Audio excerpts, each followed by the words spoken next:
One night, a heavy thunderstorm ravages Bobsville, causing all the machines in Bob's yard to huddle in fear. Although the storm passes by morning, Bob and Wendy field many messages about the resulting damage. Wendy receives a fax from the council about blocked roads, downed telegraph poles, burst pipes, and broken fences. Bob hurries to seize his machines, but he leaves his cell phone with Wendy in the process. Bob goes outside to his yard and apprises his machines of the big task ahead of them. Muck, Dizzy, Scoop, Rolly, and Lofty each declare, I can shift, mix, dig, roll, or lift it, as a bulldozer, dump truck, concrete mixer, backhoe loader, road roller, and mobile crane, respectively.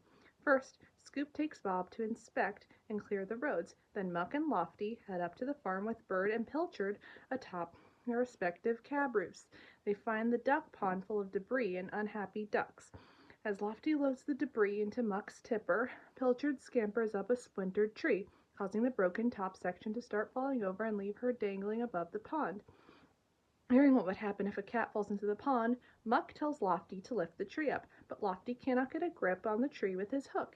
Noticing Bird flying back to the yard, Muck follows after him, leaving Lofty to keep an eye on Pilchard. Muck screeches into the yard and tries to explain the emergency to Rolly and Dizzy, though it comes out through incomprehensible panic. Once Wendy comes out and hears the full story, she starts to call Bob before belatedly realizing she had his cell phone. Since nobody knows where Bob is, Bird flies off to tell Scoop of the situation.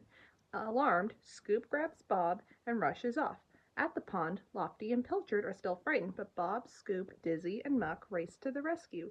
Bob formulates a plan and puts it into action. He first has Scoop use his rear bucket to scoop the ducks up and place them into Dizzy's tilting drum.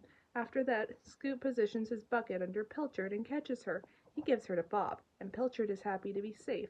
By evening, everyone in the yard feels very tired. Bob tells the others to get a good night's sleep, as they have a lot more repair work to do the following day. Wendy tells Bob to rest as she goes home, and all the machines settle down into their shelters, with the exception of Lofty, who sleeps outside.